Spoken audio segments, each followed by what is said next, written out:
우리 하나님 말씀을 계속해서 출애굽기 말씀입니다. 출애굽기 16장 6절에서 10절의 말씀입니다.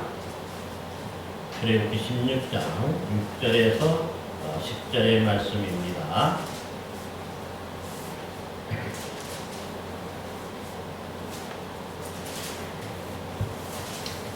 제가 먼저 6절 말씀을 읽습니다. 모세와 아론이 온 이스라엘 자손에게 이르되 저녁이 되면 너희가 여호와께서 너희를 애굽 땅에서 인도하여 내셨음을 알 것이요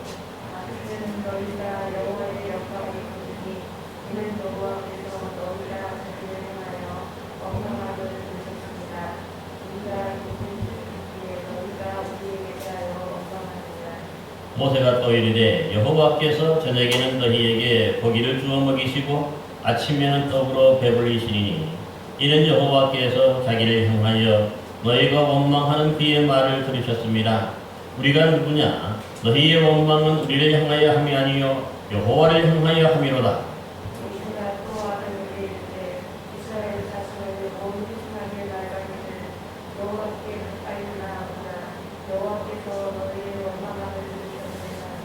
함께 했습니다. 아론이 이스라엘 자손의 온 회중에게 말하며 그들이 광야를 바라보니 여호와의 영광이 구름 속에 나타나더라. 아멘. 미끄럽고 추운 날씨 가운데서 함께 나와 함께 예배드리는 여러분들에게 하나님의 크신 은혜가 임하기를 간절히 기원합니다. 여러분, 우리가 지금까지 살펴본 대로 홍해 바다에서 구원받은 이스라엘 백성들이 이제 쓴물을 단물로 바꿔주었던 그 마라도 지나고 또한 물샘 12과 종려나무 70그루가 있었던 그 엘림도 지나죠. 그리고 이제 새로운 광야, 바로 이 신광야에 도착하게 되는데 이때의 날짜로 보면은 출애굽한 지 약 한 2달, 1달 보름 정도 지나는 그런 시간이 됩니다. 그러니까 한 달 보름이 됐다는 것은 뭡니까? 애굽에서 가져왔던 그 모든 양식들이 다 떨어질 때가 됐다는 뜻이죠. 이 양식이 다 떨어지는데 문제는 뭘까요? 이 광야에 황량한 광야로 하나님이 인도해 주셨어요. 결론적으로 말한다면 이 광야에 아무것도 먹을 것이 없잖아요. 그것도 몇 명이 먹는 게 아니라 장정만 60만이고 또 자녀들 또 우리 노인들 우리 여인들 다 합치면 약 한 200~300만 명 되는 엄청난 숫자거든요. 그러니까 이 200~300만이나 되는 이 엄청난 숫자가 이 광야에서 굶어 죽게 생겼다 그렇게 생각하게 되는 것이죠. 왜냐하면 이 광야 자체가 뭔가 농사를 짓는 것도 아니고 뭔가 특별한 먹을 것이 날마다 나오는 것도 아니기 때문에 그런 거죠. 그러자 이 광야에서 이스라엘 백성들이 이 모세와 아론을 원망하였다 하는 것이죠. 그러자 하나님이 이제 모세에게 이렇게 말씀합니다. 보라 내가 너희를 위하여 하늘에서 양식을 비같이 내리리니 백성이 나가서 일어날 것을 날마다 거둘 것이라. 이같이 하여 그들이 내 율법을 준행하나 아니하나 내가 시험하리라.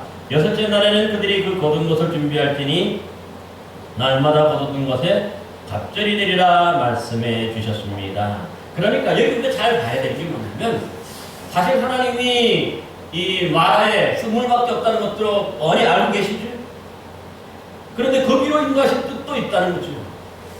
또 이 광야라고 하는 것 자체가 아무것도 먹을 것 없는 것을 그 누구보다 잘 아시는 분이 바로 누구십니까? 하나님이시에요.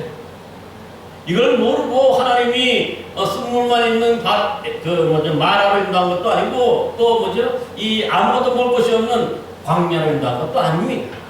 여기에는 하나님의 뜻이 있다는 거죠. 그들을 시험하시기 합니다. 그렇게 말씀해요. 시험한다는 말이 뭡니까? 그들이 지금 뭡니까? 믿음이 뭔가 든든한지, 믿음이 연약한 믿음인지, 부족한 믿음인지, 그걸 확인하고 그걸 또한 훈련한다는 뜻이 담겨져 있죠. 그래서 잘 아는 대로 우리가 마라에서는 하나님께서 이 쓴물이었는데 모세가 하나님께 부르짖자 하나님이 한 나무를 가르쳐서 그 나무를 던지니까 어떻게 됩니까? 쓴물이 단물로 변해서 모두가 마실 수 있는 그런 물, 고쳐주시는 물, 그렇게 되는 거죠. 그래서 치료하는 여호와, 우리가 일명 뭐라 그럽니까? 치료하는 여호와를 여호와 라파. 여호와 라파가 뭡니까? 하나님께서 우리를 치료하신다 하는 그런 뜻이죠. 그러니까 바로 이 마라의 쓴물 사건을 통해서 하나님께서 그 쓴물, 먹을 수 없는 물을 고쳐주셔서 먹을 수 있는 물로 변화시켜주시고 고쳐주셨다는 의미에서 여호와 라파라 그렇게 부릅니다. 그 여호와 라파라는 이름이 여기서 유래가 되는 거죠. 사실 이 여호와 라파, 여호와 이레, 여호와 니시 이런 모든 말들이 어디서부터 유래되냐면 바로 이 광야 생활에서는 유래가 돼요. 사실 여호와 이레는 잘 아는 대로 창세기 22장에 아브라함이 이삭을 드렸을 때에 그 뭡니까 하나님이 준비하신다는 의미로 여호와 이레라고 알려주셨지만은 여호와 라파, 여호와 니시는 좀 있으면 이제 니시도 나오게 되는 이런 말들 다 이 광야 생활에서 나오게 되는 것을 볼 수가 있습니다.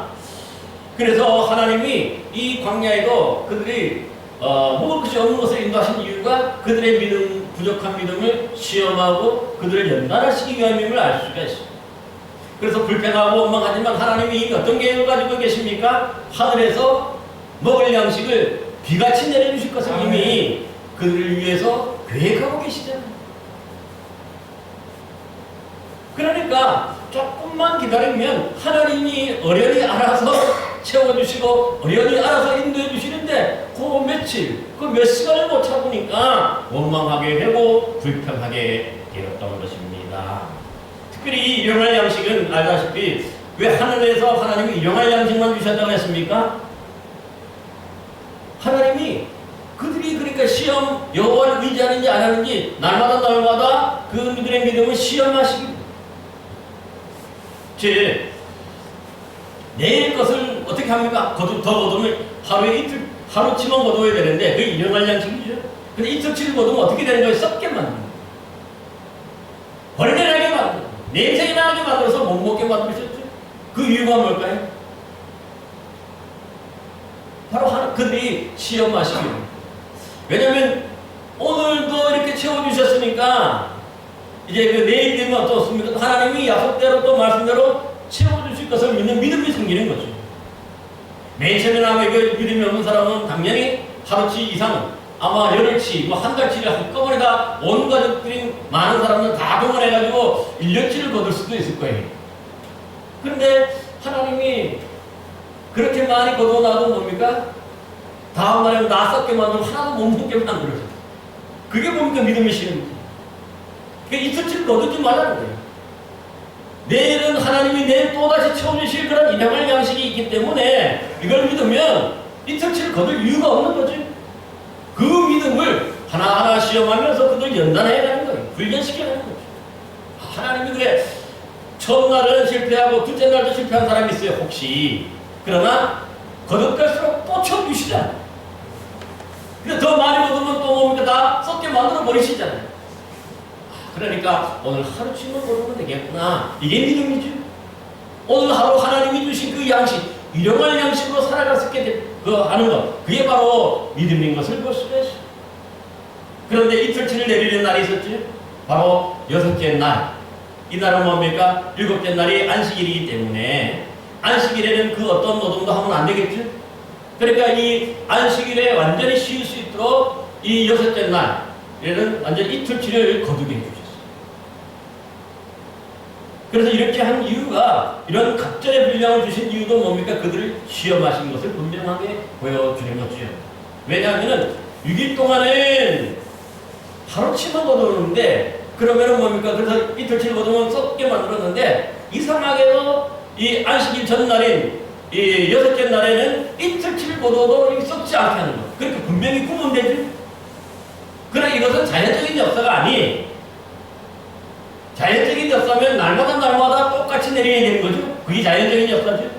그런데 6일 동안은 하루치만 거두게 하고 그 6째 날은 이틀치를 거둬도 썩지 않게 만드는 것. 이건 뭡니까? 자연의 역사가 아니라 오직 하나님의 특별한 역사. 하나님의 특별한 은혜임을 그들에게 깨닫게 해주신 것을 볼 수가 있습니다. 그러기 위해서 이제 오늘 4절 5절에서는 이미 하나님께서 이 모세와 아론에게 먼저 이러한 계획을 알려주셨죠. 하늘에서 그 양식을 비같이 내릴 것을 이들에게 약속해 주셨어요. 그 다음에 오늘 본문을 보면은 이렇게 이제 원망하는 백성들에게 이제 하나님으로부터 약속의 말씀을 미리 들은 모세와 아론이 자신들을 원망하는 백성들에게 이 하나님의 놀라운 계획을, 뜻을 알려주는 것이죠. 그래서 6절, 10절 말씀에 우리가 이렇게 말씀하는 것을 볼 수가 있습니다. 근데 여기 뭡니까? 먹을 것이 없다고 애굽에서 우리가 죽었더라면 훨씬 낫고, 거기에는 고기도 풍부하고 떡도 풍부하다고 그렇게 원망했던 백성들에게 이제 이 모세가 아론이 하나님의 이 말씀을 듣고선 이제 그 백성들에게 하나님의 뜻과 계획을 설명하는 그런 자리인 것을 볼 수가 있는데, 두 가지를 얘기해요. 먼저 6절에 보니까 저녁이 되면 너희가 여호와께서 너희를 애굽 땅에서 인도하여 내셨음을 알 것이요 합니다. 여러분, 보통 우리가 여기 보면 저녁이 되면은 먼저 얘기하는데, 우리 오늘날 사람들의 이 시간관념상 저녁이 먼저입니까? 아침이 먼저입니까? 오늘날 우리 사람들에게는 당연히 하루의 시작은 아침으로 보는 거죠. 아침. 그런데 여기 보니까 왜 그러면 우리 보통 요즘에 다 대부분의 사람들이 아침이 시간상 먼저라고 생각하는데, 그러나 이 유대인들에게 그렇지 않았어요. 유대인들은 저녁이 먼저예요. 이 시간의 흐름상 저녁이 되고 아침이 되는 거죠. 왜 이런 순서가 정해졌을까요? 그건 바로 창세기 1장에 나타난 대로 이 창조의 순서가 그래요. 하나님이 이 태초에 천지를 창조하실 때에 뭐밖에 없었습니까? 맨 처음에 어두움밖에 없었다고 그랬죠. 어두움이 수면 위에 있었어요. 그래서 하나님이 가장 먼저 창조하신 것이 뭡니까? 바로 빛이잖아요. 빛이 있으라 하니까 빛이 있게 되는데, 그러니까 어둠이 먼저고 어둠 다음에 그 다음에 빛이 있는 거지. 그래서 하루를 지났을 때 어떻게 표현합니까? 창세기 1장에 보니까 저녁이 되며 아침이 되니 하루가 지나요. 첫째 날이라고 해요. 또 둘째 날도 하나님이 창조하시고 난 다음에 또 뭐라고 합니까? 아침이 되며 저녁이 됐다 하지 않고 어떻게 합니까? 저녁이 되며 아침이 되니 둘째 날이라고 얘기해요. 셋째 날, 넷째 날, 다섯째 날, 여섯째 날 똑같이. 그러니까 성경적인 개념, 하나님의 이 시간 개념은 뭡니까? 아침이 먼저가 아니라 저녁이 먼저. 캄캄한 어둠이 먼저. 어둠에서 하나님이 빛을 창조하셨기 때문에. 이게 순서예요. 그래서 항상 그 안식일이나 이런 날의 시작은 요즘에도 어떻게 지냅니까? 아침부터 안식일로 칩니까? 언제부터 안식일의 시작으로 유대인들이 치죠? 바로 저녁 시간부터 치죠.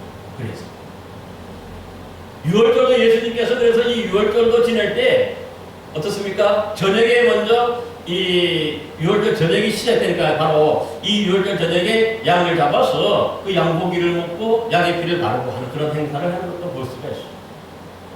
그래서 항상 시간의 흐름상 하루의 시작은 유대인들에게 성경적인 개념은 뭡니까? 아침이 먼저가 아니라 저녁이 먼저예요. 이걸 알아야 돼요. 그래서 오늘 순서도 보면은 이 아침에 대한 먼저 얘기가 아니라 저녁에 대한 얘기를 먼저 하고 있어요. 왜냐하면 저녁이 하루의 시작이기 때문에. 해가 지는 순간이 바로 하루가 시작되는 첫 시간인 것을 볼 수가 있습니다. 그래서 저녁이 되면 너희가 여호와께서 너희를 애굽 땅에서 인도해 내셨음을 알게 될 것이요 하였는데, 그렇게 새로운 날이 되면 이제 시작하면 저녁 시간이 되면 뭡니까? 가장 먼저 이스라엘 백성들이 하나님의 여호와를 알게 된다고 얘기해요. 이것은 다른 말로 하면 어떤 뜻일까요? 하나님께서 이제 하나님을 하나님으로 알게 한다는 사건은 특별한 은혜를 그들에게 베풀어 주시겠다 하는 그런 뜻이 되는 것을 미리 얘기하는 것을 볼 수가 있어요. 그러면 이 첫 저녁이 되는 거, 하루가 시작되는 저녁에 이 하나님을 알게 하는 이 첫 특별한 일은 어떤 일이 될까요? 이 아까 말했던 신광야에서는 먹을 것이 없었다 그랬죠? 그래서 먼저 저녁에 하루의 시작이 먼저 내리는 것이 뭘까요? 하늘에서 8절 말씀을 한번 보세요. 8절 말씀에 보니까 여기 보면 저녁을 먼저 얘기하죠. 모세가 또 이르되 여호와께서 저녁에는 너희에게 무엇을 주어 먹게 하시고? 고기를 다른 말로 하면 뭐지? 우리가 밑에 나옵니다만은 13절의 저녁에는 메추라기가 와서 진을 덮었다. 그렇게 얘기합니다. 여러분, 저녁에 이 고기라고 하는 것이, 그러니까 우리가 항상 보면 성경에 보면은 저녁부터 먼저인데, 이 저녁에 또 이 만나가 문제가 아니라 뭐가 먼저 내려요? 고기가 먼저. 이 순서도 우리가 잘 기억해야 돼요. 그러니까 만나가, 우리가 하는 만나, 떡이 먼저가 아니라 성경에 보니까 뭐가 먼저 내립니까? 저녁에? 바로 고기가 먼저. 그러니까 이 고기는 흔히 말해서 육식동물이 아니라 어떤 고기입니까? 13절에 나왔듯이 메추라기. 이 메추라기라 하는 것도 이제 다음 시간에 좀 더 자세히 말씀드리겠지만은 이건 다 철새. 철새인데 이게 새 종류거든, 새. 요즘으로는 메추리와 비슷하다고 얘기해가지고 메추리라고 그러지만 엄밀한 의미에서 이건 메추리는 아니에요. 그 메추리가 날아가던 이 메추리가 이스라엘 진영에 내리는 거죠.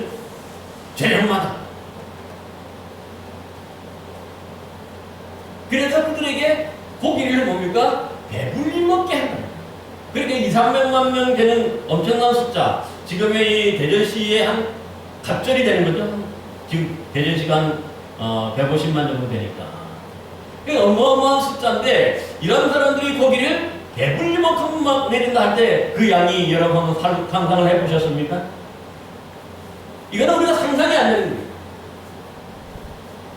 얼마만큼 도대체 내려야 이 300만 명이나 되는 어마어마한 사람들이, 엄청난 사람들이 다 먹고 배불릴 수 있을까요?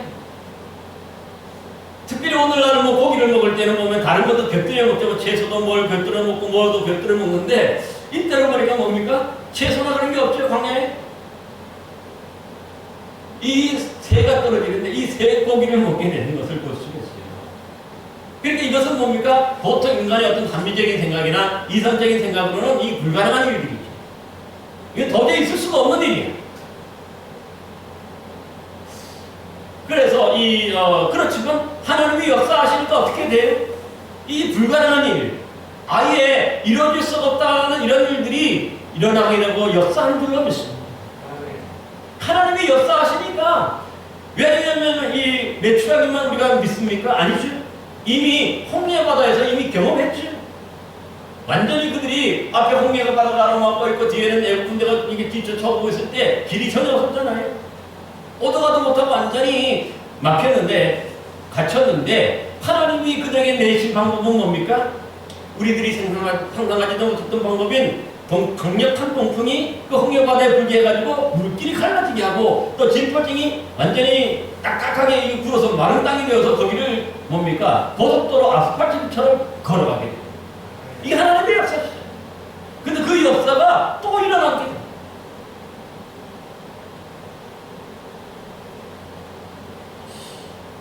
그러기에 맨 처음에 아마 이 백성들이 이 말을 했을 때에 백성들 중에는 일부 사람들은 아마 이런 생각도 했을 거예요. 아마 이 모세와 아론이 위기를 벗어나기 위해서 임시방편적으로 뭔가 거짓말로 이들에게 안심시키기 위해서 이런 말을 하는 건 아닌가, 이런 아마 의심을 할 수도 있었을 거예요. 그게 당연하겠죠. 이 도대체 이 황량한 감옥, 이 광야, 아무것도 먹을 것이 없는 이 광야에 어떻게 이들에게 고기를 먹인다? 말도 안 되는 거죠. 그 믿음이 없으면 이것을 도저히 받아들일 수가 없는 거죠. 근데 하나님이 그렇게 약속해 주셨으니까 또 이들이 어떻게 합니까? 하나님의 말씀을 따라서 그대로 그들에게 전하는 것밖에 없죠, 지금. 그게 거짓말이에요.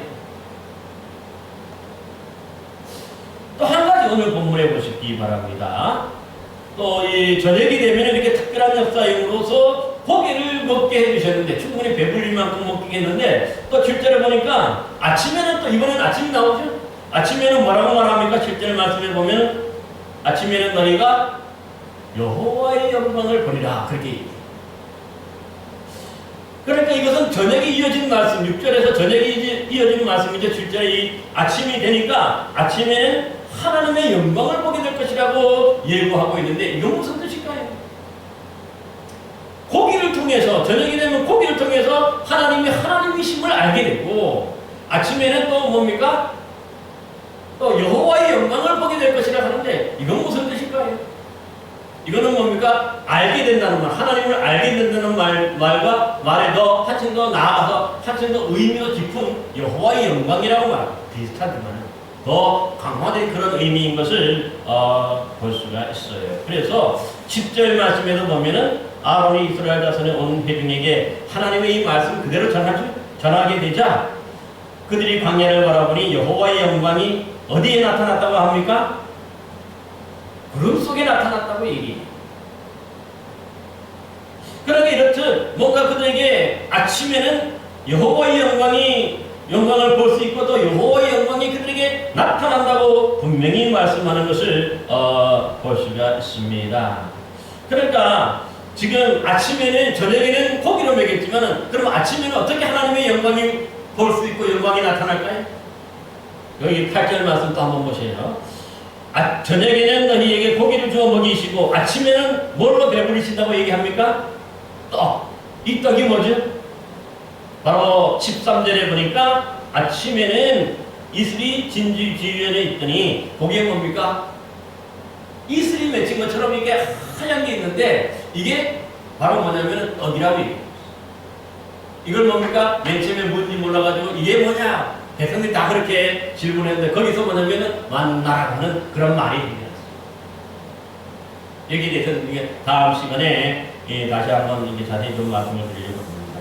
여튼간에 하나님께서 그들에게 저녁에 먹을 양식이 없는 이 광야에 황량한 광야에 저녁에는 이 메추라기 고기로 먹이시고 아침에는 이 하늘에서 뭡니까? 만나를 내려서 그들이 떡으로 그들 배불리 먹게 해주신다고 하는 엄청난 소식을 이제 모세와 아론이 백성들에게 이렇게 전하는 것을 볼 수가 있습니다.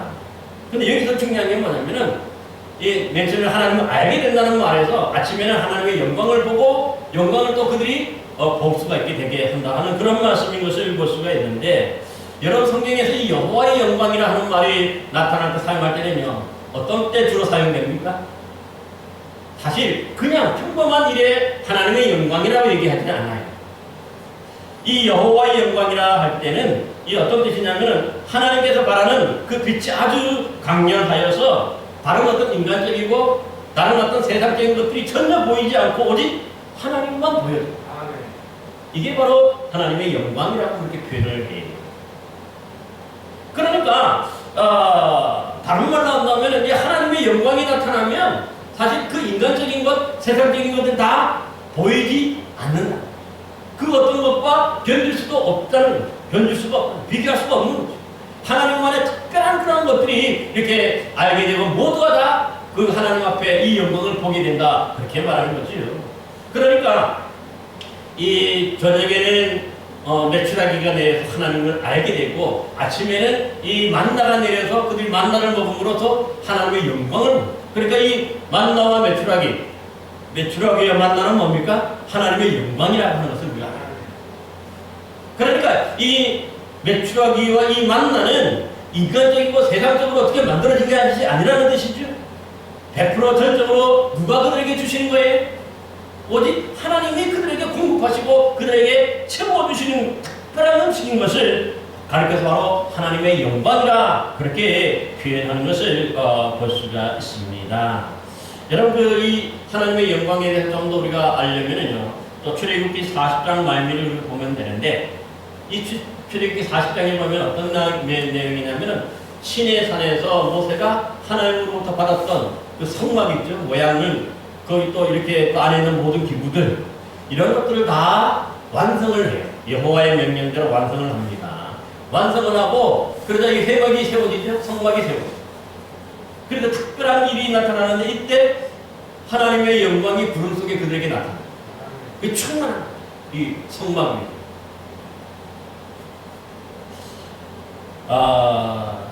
그래서 이때는 모세가 그 성막에 들어가려고 해도 이 여호와의 영광이 충만해서 거기에 들어갈 수가 없었다고 얘기해요. 여러분 왜 이 하나님의 영광이 나타났을 때 모세가 그 성막, 회막 안에 들어가지 못했을까요? 뭐 걸어가려면 걸어갈 수가 있겠죠? 근데 거기 들어가지 못해요. 왜 그럴까요?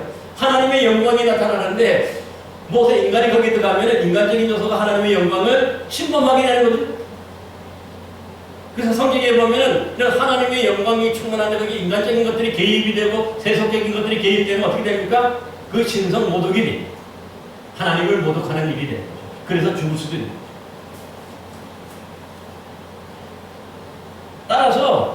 이 하나님의 영광이 나타난다고 하는 것은요, 이 세상하고 또 세속적이고 인간적인 것하고 완전히 구분해요. 그 누구라도 거기에는 이 인간이 어떤 인간적인 것들로 거기에 범할 수가 있고 가까이 할 수 있는 없는 그런 것들인 것을 볼 수가 있습니다. 또 이 하나님의 영광이 레위기 9장에 보면 또 나타나요. 왜 이때 나타나느냐? 첫 번째는 성막이 완성이 되었을 때 이게 하나님의 영광이 임했다면은, 두 번째는 뭡니까? 첫 제사장이 누굽니까? 첫 대제사장으로 위임받은 사람이 바로 아론이거든요. 아론이 대제사장으로 첫 번째로 위임을 받고 그 아들들 4명은 뭡니까? 다 제사장으로 임명을 받아요. 위임을 받아요. 그리고 첫 제사를 하나님이 시키시는 대로 이 성막에서 하나님께 드리죠. 그래서 하나님께서 이렇게 드렸을 때 거기에 하나님의 영광이 임했다고 얘기해요. 그러니까 이처럼 뭡니까? 뭔가 이 하나님의 특별한 존재의 모습이 드러날 때에 우리 눈으로는 볼 수가 없지, 하나님. 그런데 이런 특별한 영광이 나타나서 모든 사람들이 뭡니까? 이 하나님만이 높여지고 하나님만이 이게 뭡니까? 드러날 때에, 그럴 때 바로 하나님의 영광이라 이렇게 표현하는 것을 볼 수가 있어요. 또 하나님의 영광이 나타날 때가 있어요. 언제일까요? 솔로몬이 성전을 완공하고 가장 마지막에 한 일이 뭡니까? 거기다가 언약궤, 그러니까 법궤를 어떻게 합니까? 이제 옮겨오는 거죠. 옮겨서 이 하나님의 성전의 그 제일 안에 지성소에 이제 안치를 하게 됐거든요. 놓게 됐죠.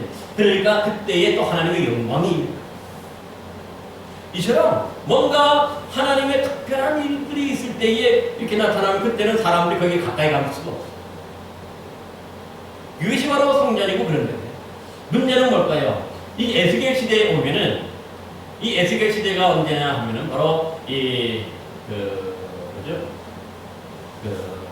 유다의 마지막 멸망하고 그 다음에 바벨론으로 끌려가던 그런 시대가 바로 에스겔 시대죠.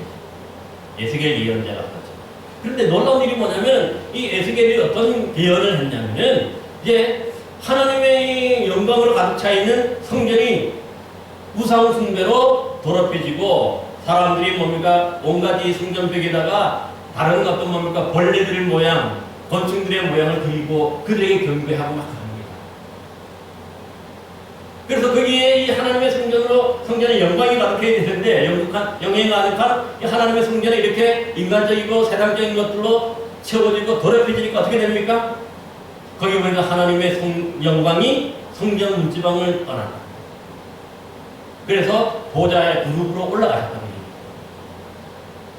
그러니까 인간적이고 세상적인 것, 이런 것을 이렇게 가득 차니까 하나님 거기 계실 수가 없어서 떠나시게 되는 것을 볼 수가 있어요.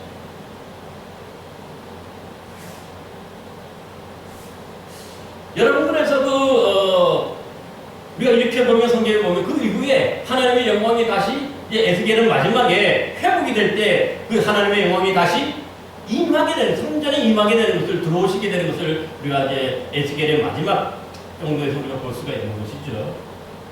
그러니까 우리가 여기서 알 수 있는 건 뭡니까? 하나님의 영광이라는 것은 우리가 거룩할 때, 우리가 오직 크게는 인간적이고 세상적인 그 어떤 것도 없고 오직 하나님의 그 보여지고 드러날 때 하나님의 영광이 되고, 그러나 그 하나님의 영광이 침범이 되면 인간이 잘못하고 또 죄를 저지름으로 해가지고 우상숭배함으로 말미암아 이 하나님의 영광을 가리게 되니까 어떻게 됩니까? 하나님의 영광이 떠나게 됩니다. 이걸 우리 잘 알아요. 여러분, 그래서 신약 성경에서도 보면 하나님의 영광에 대한 말씀이 나와요. 잘 아는 대로 우리가 고린도전서 10장 31절에 뭐라고 말씀합니까? 너희는 먹든지 마시든지 무엇을 하든지 다 하나님의 영광을 위해 하라, 그렇게 말씀합니다. 그러니까 여기서 우리가 사도 바울이 이 고린도 교인들에게 먹든지 마시든지 무엇을 하든지 다 하나님의 영광을 위해 하라, 그렇게 말씀하는데, 여기서 말하는 하나님의 영광을 위해서 우리가 한다고 하는 것은 뭘까요?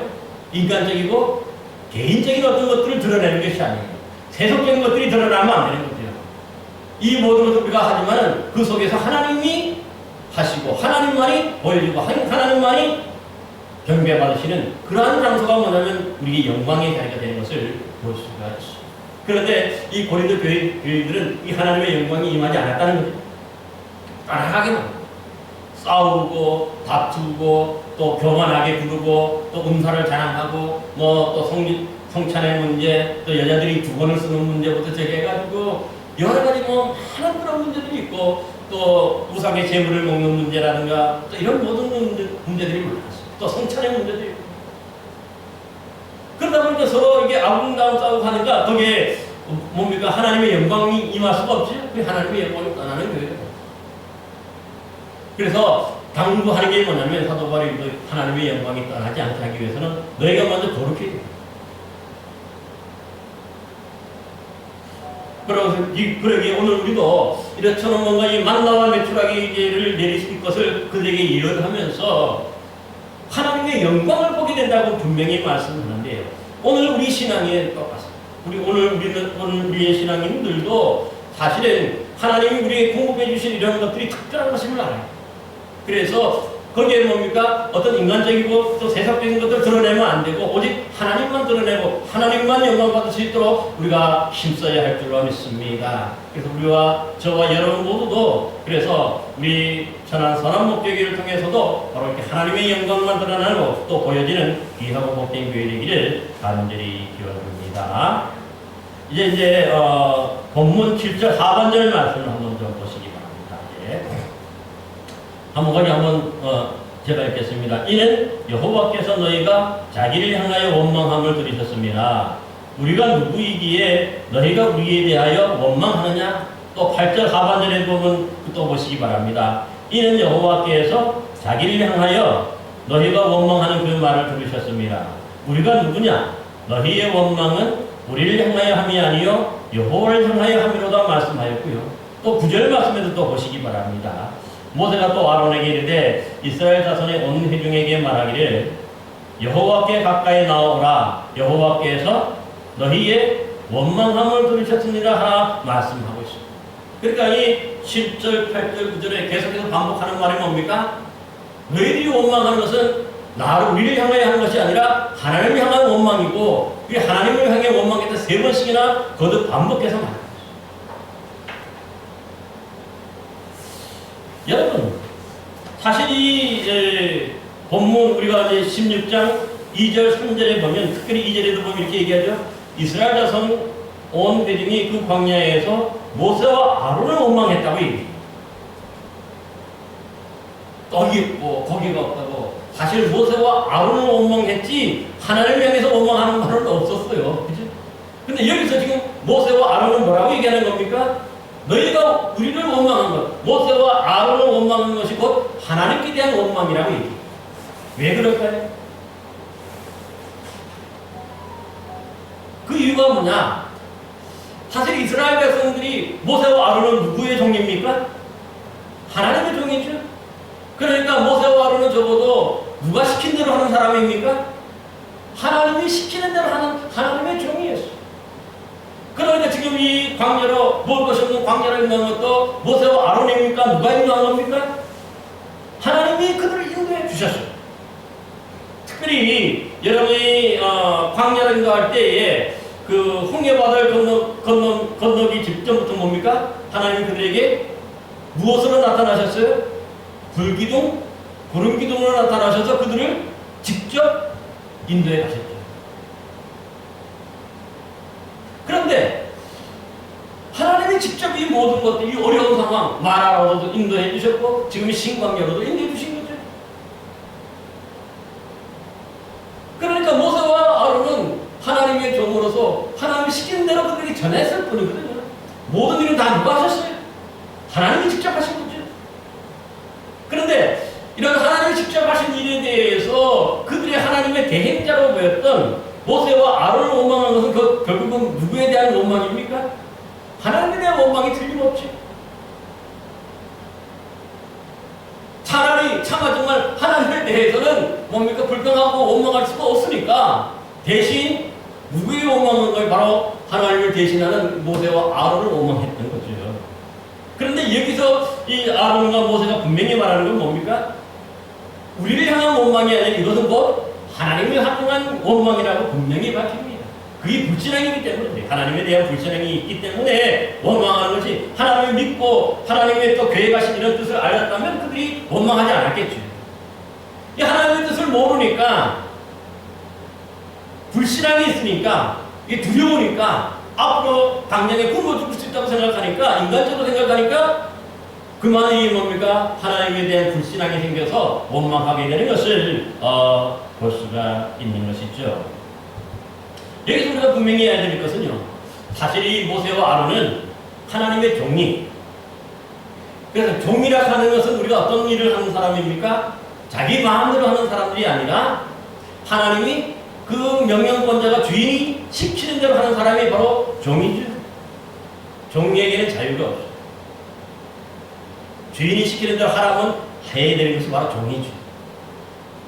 그렇기 때문에 하나님이 모세를 종으로 세우셔서 이 모세를 통해서 이스라엘 백성을 지금 대신 이끌어가게 하시는 거죠.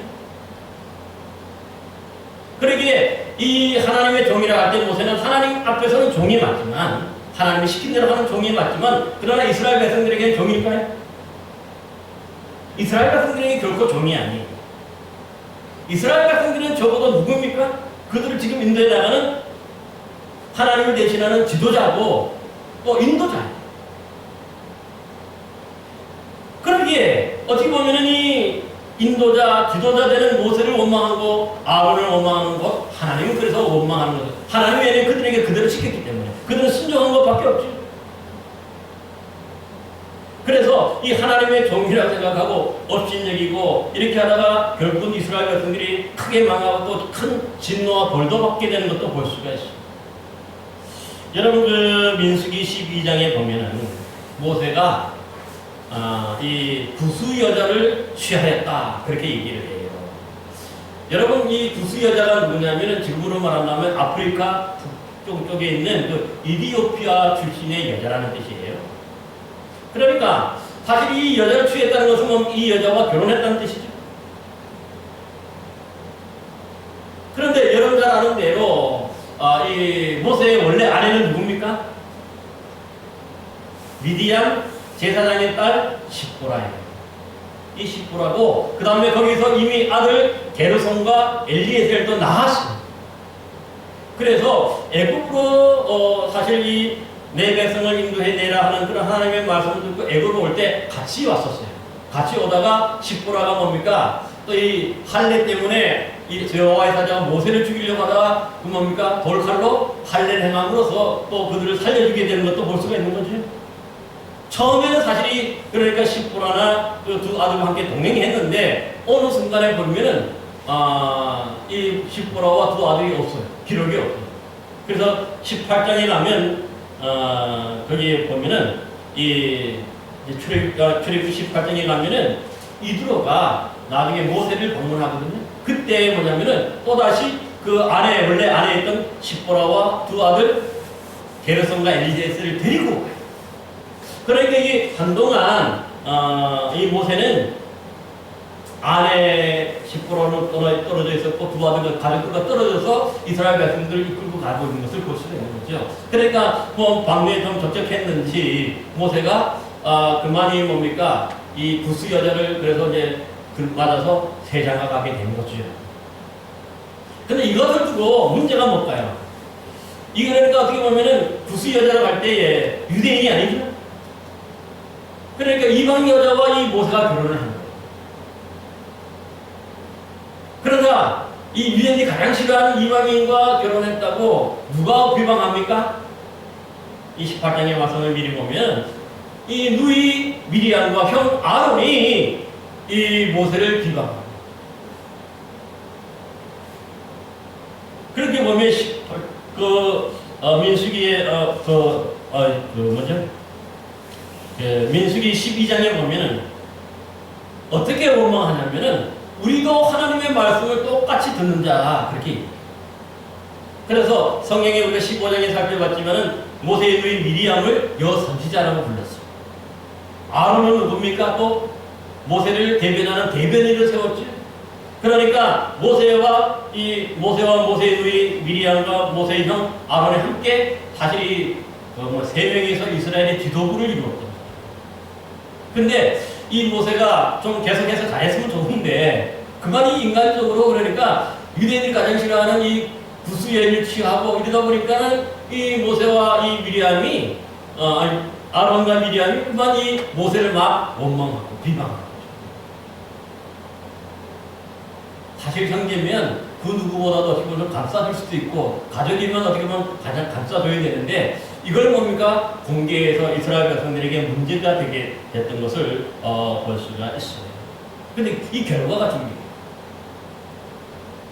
하나님은 이렇게 모세를 비동했던 물론 모세가 처음에 물론 잘못했다고 볼 수도 있죠. 우리가 누가 보더라도 모세가 좀 부족한 면이 있어서 이 부분에 있어서는 적어도 구스 여자를 취하고 또 한 가지 대해서는 그죠.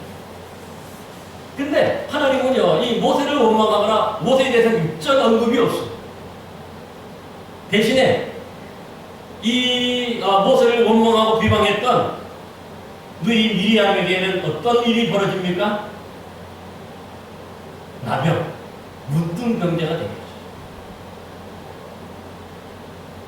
그 다음에 그 형 뭡니까? 그 후에 보면은 형 아론은 뭡니까? 회개.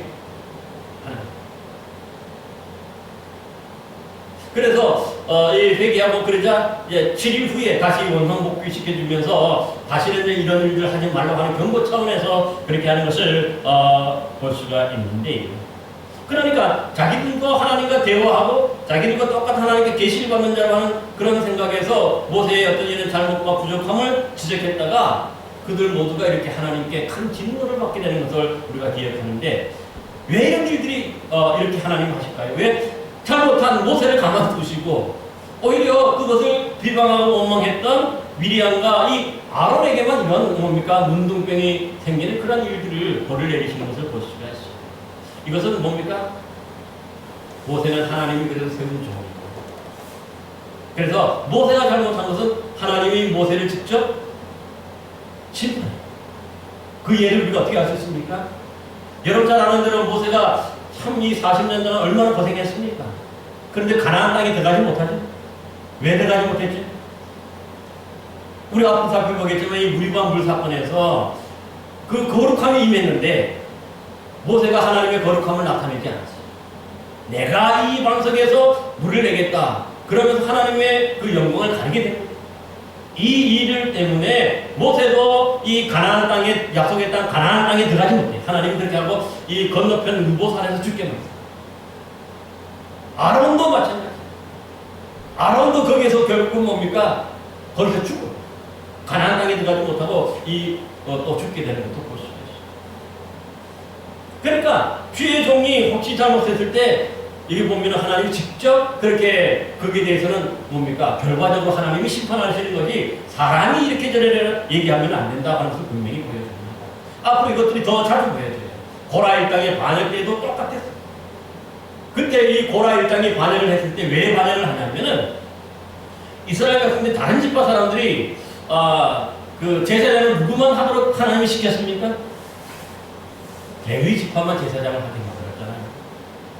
그러니까 다른 집파 사람들이 볼 때는 어떻습니까? 이게 불공평한 거지. 왜 그들만 이렇게 제사장 시키냐? 우리도 좀 제사장 하면 안 되겠느냐? 그거거든요. 이렇게 불평하고 원망할 때 하나님이 그 고라의 땅을 몽에 지진의 땅이 갈라지게 해서 그들 다 땅에 삼키게 돼요. 그래서 이때 뭡니까? 하나님이 세운 제사장이라는 것을 분명히 보여줄 표식이 뭡니까? 바로 이 아론의 쌍난 지팡이죠. 각 지파별로 이 뭡니까? 그 지팡이 하나씩 다 갖고 오라 그랬어요. 그 다음에 그것을 이제 지성소에 넣었다가 다음날 빼보니까 나머지는 다 그대로인데 아론의 지팡이, 그러니까 이 레위 계통이죠. 레위 그 자손들에게만 아론의 지팡이만 뭐가 났습니까? 사슴꽃이 피고 그 다음 거기 열매를 맺게 되는 거죠. 그래서 더 이상의 그 다음부터는 다른 지파 사람들이 왜 우리를 제사장을 안 세워주는 이런 불판은 또 없어지게 만드는 것을 볼 수가 있어요. 이때 이렇게서 고라 일당이 많이 또 죽게 되는 것도 볼 수가 있는 거죠. 이처럼 뭔가 주의 종이 잘못하고 할 때도 하나님이 그냥 내버리지 하나님이 직접 심판해요. 그렇기 때문에 어떤 뭐 누이라 그리고 자신도 하나님으로부터 계시를 받는 똑같은 사람을 생각하고 그 지도자를 이렇게 비방하거나 그러면 안 된다는 것을 성경에서 분명히 보여주는 것을 볼 수가 있습니다. 따라서 오늘 우리가 이 귀한 말씀 만나와 메추라기를 이제 그들에게 내리시겠다는 예고의 말씀인데 이 메추라기와 만나는 하나님을 알게 하는 특별한 증거고 또 하나님의 영광이 여호와의 영광이 나타난 특별한 증거라 하는 것들을 우리가 알 수가 있는데 이런 것들이 바로 뭡니까? 인간적이고 세속적인 어떤 그런 것들이 다 사라지고 오직 하나님만이 할 수 있는 그런 일들이기 때문에 그 어떤 인간적이고 세속적인 것들을 여기에 대입할 수도 없고 가까이 갈 수도 없게 그렇게 만드신 것을 볼 수가 있습니다. 그러므로 오늘 우리 교회와 우리 성도들도 똑같은 거죠. 우리 모두도 하나님의 영광이 임한 그런 사람, 그런 교회. 교회와 우리 성도들은 하나님의 영광이 되고 기쁨이 되는 그러한 곳입니다. 그러기에 이런 하나님의 영광이 되고 기쁨이 되는 것에 인간적이고 세속적인 것들이 자꾸 개입되면 안 돼요. 그래서 요즘에 많은 교회들이 이렇게 어려워지고 힘들어지는 이유가 뭡니까? 그냥 하나님의 영광이 나타나는 게 아니라 자꾸 인간적인 방법으로 이 모든 것을 하다 보니까 고린도교회처럼 서로 싸우고 교만하고 그러다 보니까 하나님의 영광이 떠나버린 그러한 교회가 되고 그러한 성도가 돼서 한국교회가 점점 어려워지고 또 뭡니까 힘들어지는 것들을 볼 수가 있습니다. 그러므로 우리 언제나 신앙인이라면 하나님이 우리에게 채우시고 하나님이 우리에게 역사하실 이 메추라기와 만나를 우리가 늘 기억하면서 이것을 통해서 하나님의 영광을 우리가 보게 되는 것을 늘 기억하면서 우리가 살아야 할 줄로 믿습니다. 그래서 이런 하나님의 영광이 임할 때에 그 죽음의 역사, 불평의 역사, 원망의 역사가 완전히 물러가고 이제는 그들이 배고픔으로 배고팠던 그들이 충분히 공급받고 배불리 먹고 그래서 뭡니까? 하나님께만 영광을 돌리는 그런 복된 그런 성도들로 이제 한 번씩 뭡니까? 이게 신앙이 연단이 되고 훈련이 되가는 것을 볼 수가 있습니다. 저와 여러분 모두에게도 우리 교회에도 이런 하나님의 영광이 임함으로 이제 어둠의 역사, 이런 죽음의 역사가 완전히 물러가고 생명이 살아 역사하고 회복되는 그런 복된 교회, 복된 성도들 되시기를 간절히 기원합니다. 기도하겠습니다.